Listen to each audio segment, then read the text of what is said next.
बोल सच्चे दरबार की जय।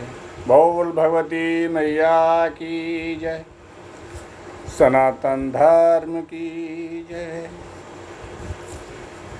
कल की कथा में भगवान का कृष्ण जन्म होने के पश्चात वसुदेव जी ने कृष्ण को गोकुल में पहुंचा दिया। अब लोगों में चर्चा है, इस समय हमेशा यही रहती है कि गोकुल में एक दिन पहले जन्माष्टमी क्यों मनती है और मथुरा में एक दिन बाद क्यों मनती है। उसका कारण ये है, जन्म तो भगवान कृष्ण का कारागार में मथुरा में ही हुआ था, परंतु योग माया के वशीभूत सभी सो रहे थे, किसी कुछ पता ही नहीं था। वसुदेव जी भगवान कृष्ण को गोकुल में पहुंचा देते हैं नंद बाबा के यहाँ। तो सर्वप्रथम गोकुल में ही मालूम हुआ कि नंद के लाल हुआ है।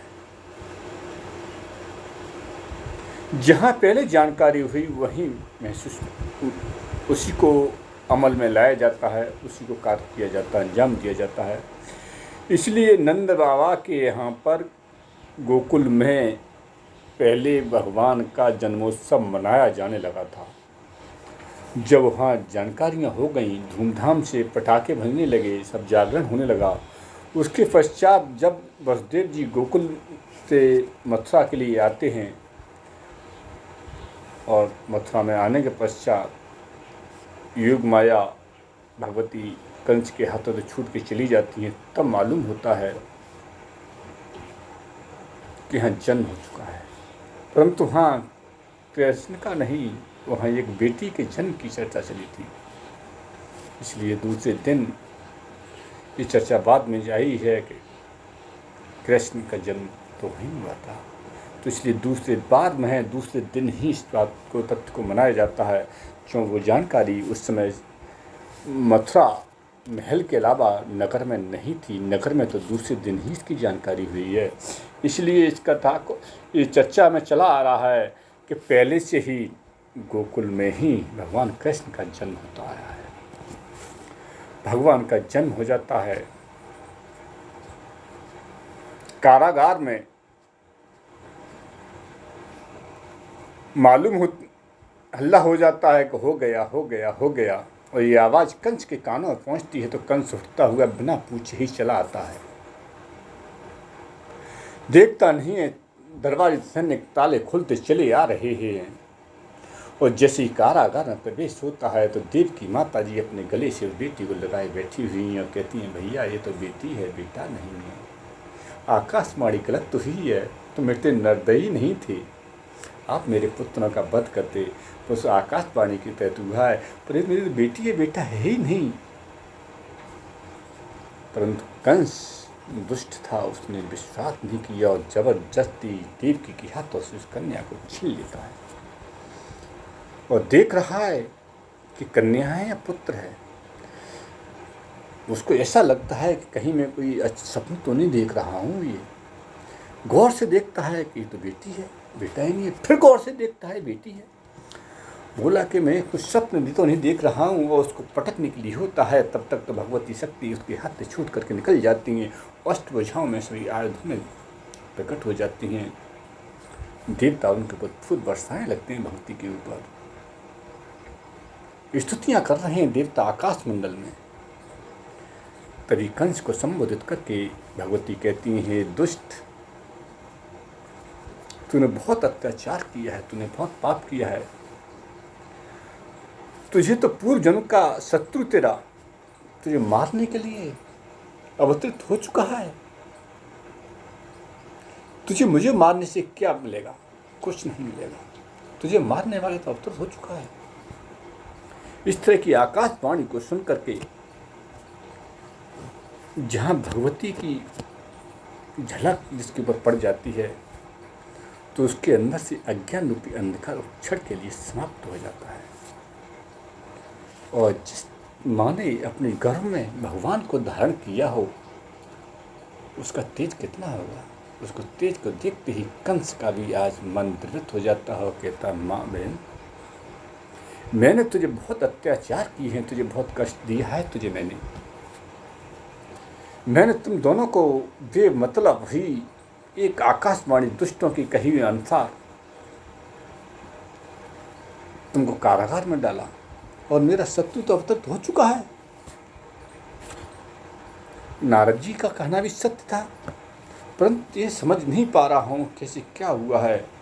परंतु देवताओं की चाल को कोई समझ नहीं पाता है, और वसुदेव और देवकी को कारागार से निकाल देता है, आज़ाद कर देता है कि तुम आराम से महल में जाकर के रहो मेरी बहन, अब तुम्हें कोई डर नहीं है। और इतना कह करके अपने महल में चला आता है और सोचता रहता है कि अब क्या किया जाए, क्या नहीं किया जाए। क्यों कभी उसकी पाप बुद्धि से भगवान के जहाँ अवतर लिया वहाँ जमीन पर भूमि पर पड़ने से उसकी बुद्धि शुद्ध हो चुकी थी। ये तो देवी जी का दर्शन किया, उसकी बुद्धि शुद्ध हो चुकी थी। परंतु कहते हैं संगत का असर बहुत अजीब होता है। उस संगत को देखते हुए जैसे दिन निकलता है, कंस ने अपने मंत्रियों को बुलाया और मंत्रियों को रात की सारी बात घटना बताते हैं। तो मंत्री कहते हैं कि वो दुष्ट कौन व्यक्ति है इस तरह का, जैसा किया है, और जहाँ कहीं भी उसने अवतार लिया हम उससे नहीं छोड़ेंगे। धर्म कहाँ कहाँ रहता है, गौ में रहता है। जहाँ जहाँ ये धर्म रहता है वहाँ हम नहीं छोड़ेंगे, क्योंकि धर्म का पालन करने से देवता पुष्ट होते हैं, हवन यज्ञ करने से पुष्ट होते हैं। और देवताओं को शरण स्थली देने वाले विष्णु हैं, और विष्णु ब्राह्मण गौ जहाँ धर्म वास करता ही रहता है। तो इसका मतलब ये साफ संदेश देते हैं, यहाँ पर कंस के मंत्री भी यही साफ कह रहे हैं कि जहाँ धर्म रहता है वहाँ भगवान विष्णु रहते हैं। तो धर्म कहाँ का बताया है उन्होंने भी, धर्म को बताया है ब्राह्मणों के अंदर, महात्माओं के अंदर, गायों के अंदर, और पतिव्रता महिलाओं के अंदर बताया है। और जहाँ ये चीज़ होती है वहाँ धर्म रहता है, और जब धर्म है वहाँ ब्रह्मा विष्णु रक्षा करने के लिए आते हैं। इसलिए उन्होंने कहा कि इनको अब नष्ट किया जाए, हवन पूजन न करने दी जाए। और जैसे ही संगत का असर पड़ा, मंत्रियों का विचार पड़ा, तो कंस की बुद्धि बदल जाती है। तो बोले क्या किया जाए। तो उन्होंने बोला कि जहाँ कहीं भी 2 दिन में 4 दिन में बच्चे जन्मे हुए हैं, अभी तक जन्मे हुए बच्चे हैं, 1 साल के अंदर उनका वध किया जाए। वध करने के लिए क्या किया जाए।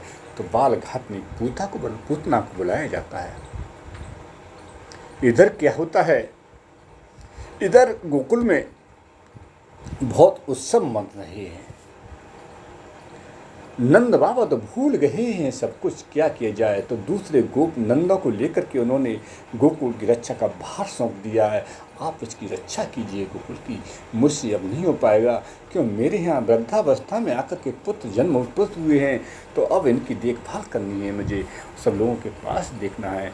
इसलिए भगवान कृष्ण के अवतार से नंद बाबा इतने खुश हैं कि गोकुल के अंदर जो भी आता है दही माखन दूध लेके आ रहा है, और इतने झूम रहे हैं, उनको ये पता नहीं है। कोई माखन इसके गालों से लगा रहा है, कोई इसको गाले से लगा रहा है, कोई मुंह में जबरदस्त घुस रहा है, दूध को उलछा के नला रहे हैं, माखन को दही को उलझा रहे हैं। ये प्रथा चली आ रही है, और इतने मस्त हैं कि किसी के गाल पर सखियाँ भी आपस में, गोपियाँ भी आपस में एक दूसरे के गालों पर दही माखन लगा करके हर्षोल्लास मना रही हैं। क्यों? इसीलिए क्योंकि भगवान का अब पंचगव्य से स्नान भी कराया जाता है। तो उसमें स्नान कराने के उद्देश्य लाए थे, परंतु सभी लोग भूल गए और खुद ही स्नान कर रहे हैं। उसमें मक्खन से, दूध से, दही से, घी से चला करके ताज़ा लेके आ रहे हैं। सभी बहुत मस्त हैं।